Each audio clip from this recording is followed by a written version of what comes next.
안전에 관한 문제인데요.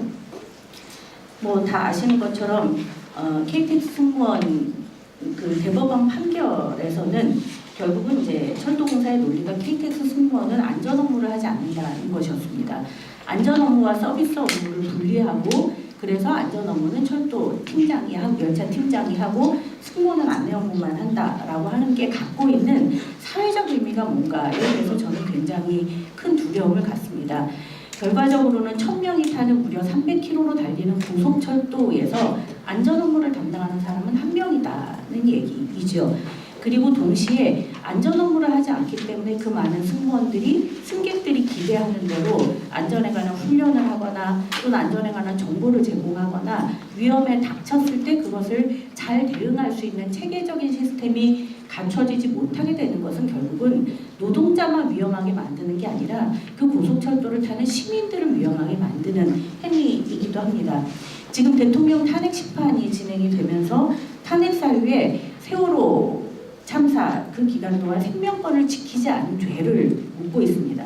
저는 이것이 탄핵 사유로 인용되는 것은 굉장히 큰 의미를 갖고 있다고 생각을 합니다. 결국은 시민의 안전을 지키는 것, 노동자의 안전을 지키는 것은 정부와 기업의 의무다라고 하는 것을 확정하는 것이기 때문입니다.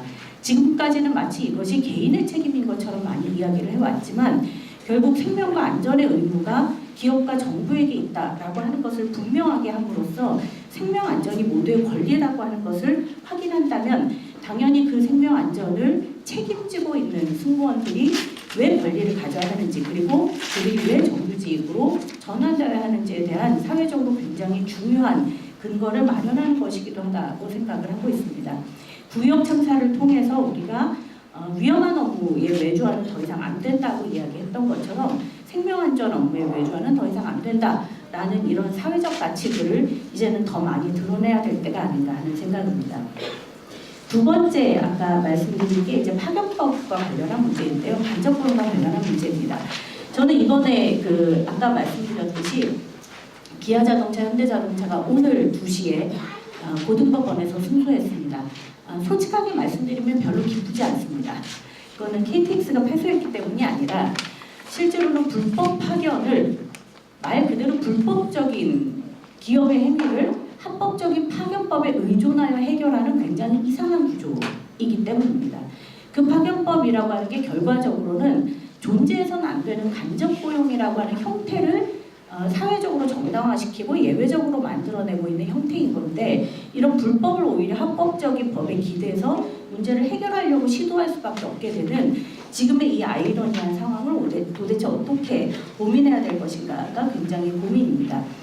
파견법에 대해서 문제 제기하는 것은 단지 원칙적인 수준에서가 아니라 노동자를 상품으로 사고 파는 행위 그리고 중간 착취를 통해서 이득을 남기는 그 행위 자체가 정당하지 않다는 것 그것은 존재해서는 안 되는 고용 형태라고 하는 것을 사회적으로 드러내는 게 중요하기 때문입니다.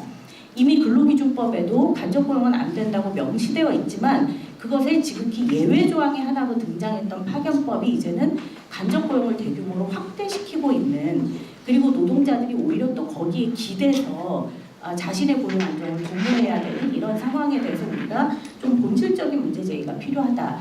그런 점에서 모든 노동은 직접 고용해야 한다는 원칙을 어떻게 다시 세울 것이냐를 이제는 좀 고민해 나가고 이렇게 원칙을 세움으로써 다시 KTX 승무원의 외주화 문제도 다시 해결해 나가는 단초를 마련하는 게 필요하겠다는 생각입니다. 세 번째는 결국 이제 노동자들이 어떻게 싸울 것인가에 관한 문제입니다. 말씀하셨던 것처럼 저는 을지로위원회가 굉장히 많은 역할들을 해왔다고 생각합니다. 그러나 왜 많은 노동자들이 노자관계라는 건 너무 당연하잖아요. 자본가와 노동자가 교섭하고 투쟁하는 겁니다. 그런데 왜 을지로위원회에 기대하게 될까요? 그것은 교섭이 안 되기 때문입니다. 간접고용 노동자들이 원청을 상대로 투쟁할 권리를 갖고 있지 못하기 때문입니다. 그러면 이 문제는 정치적 협상으로 해결해야 될 문제가 아니라 법을 바꾸면 되는 문제입니다. 원청이 사용자 책임을 인정하게 하고 노동자들의 권리에 대해서 원청이 직접적으로 책임있게 나서도록 법을 바꾸면 되는 문제들입니다. 결국 국회가 해야 될 일은 나서서 중재하는 게 아니라 법을 바꿈으로써 노동자들이 스스로 단결하여 그 원청을 상대로 투쟁할 수 있는 힘을 갖도록 만들므로써 노동자들이 자율적으로 싸우고 자율적으로 자기 권리를 찾게 하는데 있다고 말씀을 드리고 싶은 것입니다. 그런 점에서 지금 민주노총에서 제기하고 있는 이제 노조법 2조 개정안이 올라와 있습니다. 노동자와 사용자의 개념을 바꿈으로써 원청이 모든 간접고용 노동자의 문제에 대해서 실질적인 책임 주체고 교섭 주체로 나서야 된다라고 하는 것을 드러내고 싸움을 하고 있습니다. 이 점에 대해서도 우리가 좀 더 힘을 다해서 KTX 승무원들이 직접적인 교섭의 주체로 철도공사를 불러 세우고 그 속에서 우리 노동자의 권리를 이야기할 수 있도록 함께 만들어야 될 것이라고 생각합니다. 마지막으로 말씀을 드리고 싶은 건 이 돈 문제입니다. KTX 승무원들도 지금 이제 거액의 6만 원 요구 때문에 고통을 받고 있는데요. 이것뿐만 아니죠. 지금 노동자들에게 가해진 손배 1,600억 원입니다. 가압류 175억 원입니다. 상상할 수 없죠. 노동법에서 노조법에서 노동자들의 투쟁에 대해서 형사상 면책권이 보장되어 있습니다. 당연히 기업에게 손해를 끼치지 않고 노동자가 파업을 할 수 없기 때문입니다. 노동자의 당연한 권리로 기업에게 손해를 끼치는 권리를 보장하고 있지만 그러나 이제는 노조법이 아니라 형법으로 손배 가압류로 노동자들을 압박하고 있는 굉장히 이상한 상황입니다.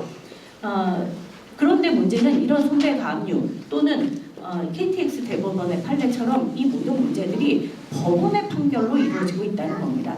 특히 이 법원이 실제로 노동자들이 어떻게 일하는지에 대한 실질도 알지 못하는 상태로 책상머리에 앉아서 기업의 이익을 계산하면서 굉장히 정치적인 판결들을 내리고 있습니다. 그런 측면에서 이런 법원의 판결을 바꾸는 노동전문법원도 필요하고 손배가압류 문제를 해결하기 위해서 노란봉투법이 제기되는 것처럼 이런 문제들도 굉장히 중요하지만 결국은 기업의 이익이라든가 법원이 이런 편향적인 판결을 내리게 되는 그 근원 노동자들의 권리에 대해서 무지하고 기업의 이익에 대해서 과잉보호하려고 하는 이런 사회적 분위기를 어떻게 바꿀 것인가가 정말로 중요한 문제라고 생각을 하고 있습니다. 결국 기업에 대한 통제를 통해서만 우리 사회가 정상적인 사회로 돌아가고 노동의 권리가 확보될 수 있다는 것을 우리가 함께 이야기해 나갈 때에 바로 이런 법원의 편향적인 판결들도 바꿔져 나갈 수 있지 않을까 하는 생각이 듭니다. 사실 어제 저는 또 한 번 가슴 아픈 대법원 판결문을 받았는데요. 기간제 교사들이 오랜 기간 동안 상여금 소송을 해왔습니다. 어제 대법원에서 최종적으로 패소 판결을 받았습니다. 너무 어처구니 없고 슬픈 일입니다. 그만큼 우리 사회가 비정규 노동자의 권리에 대해서 얼마나 무지한지를 보여주고 있습니다. 결국 이 모든 문제를 바꿔나가는 건 노동자의 권리를 사회적으로 드러내고 그리고 이제는 재벌과 기업에 대해서 제대로 통제하지 않는 한 이들의 탐욕이 사회를 지배하는 한 우리 사회는 결코 상식적이거나 합리적일 수 없다는 것을 우리가 조금 더 드러내고 많이 싸워야 될 때인 것 같습니다. 이상입니다.